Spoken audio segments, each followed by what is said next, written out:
Bonjour. Dans ce tutoriel, nous allons voir les différentes méthodes pour créer une proposition. Je vous rappelle la règle des propositions. En 1, on applique toujours le prix des marchés. En 2, s'il n'y a pas de marché, on applique le dernier prix de vente. Et si ce dernier prix de vente n'existe pas et qu'il n'y a pas de marché, on appliquera le prix public. Ça s'applique dans tous les cas, sauf quand nous copions une offre ou nous validons une offre. À partir de ce moment-là, c'est le prix que vous avez négocié avec votre client qui s'appliquera. Il est modifiable évidemment, mais il s'applique. Donc une offre peut servir de base à une proposition. Une offre peut être validée en l'appelant pour en faire une proposition et à la fin, en validant la proposition directement en commande. À partir de ce moment-là, la référence de l'offre figurera sur la commande qui va remonter à l'IBM.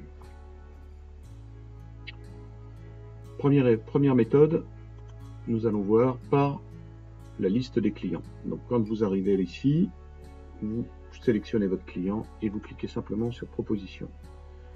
Les quantités ne sont pas renseignées puisque c'est vierge, vous avez juste tous les produits qu'a consommé le client sur les 12 dernières fois.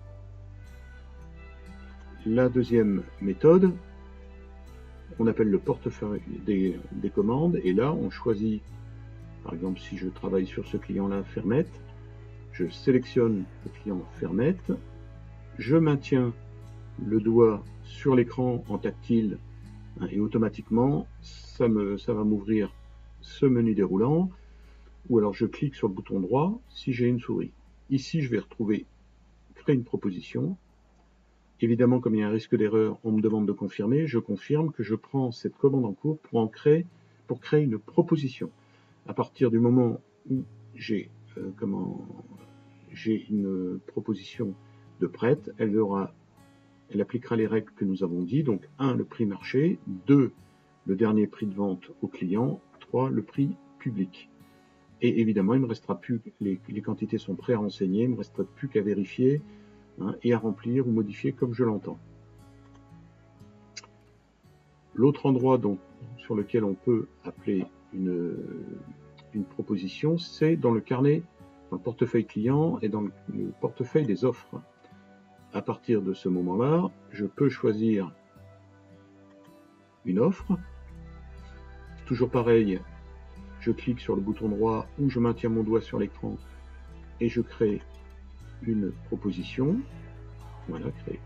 Alors attention, dans ce cas, ça va être le prix de l'offre qui va être maintenu, puisque ça peut servir aussi à valider. Si vous voulez valider cette commande, cette offre en commande par exemple, il suffit de cliquer ici, je vous le rappelle, ici de valider, voilà, et voilà, et j'ai fait de mon offre une commande. Donc quand la commande montera vers l'IBM, il y aura les références de l'offre qui figureront dans la ligne de l'entête de la commande. Une autre méthode maintenant pour appeler encore une proposition, si par exemple vous êtes dans une fiche client, à partir de ce moment-là, vous pouvez créer une proposition vierge ici en cliquant sur ce bouton en haut à droite. À partir de ce moment-là, c'est comme si vous l'appeliez directement de la fenêtre d'avant, il n'y a pas besoin de retourner en arrière.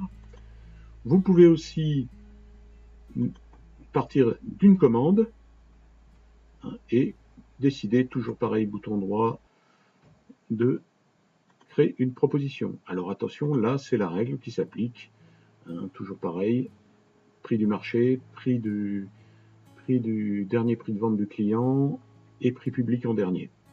Voilà. Donc vous pouvez faire la même chose avec une offre, quand il y en a, parce que il n'y en a pas tout le temps.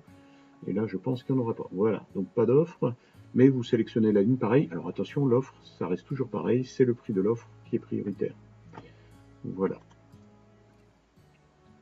Donc voilà les différentes méthodes pour appeler une proposition à partir d'une commande, à partir d'une offre, à partir d'un devis.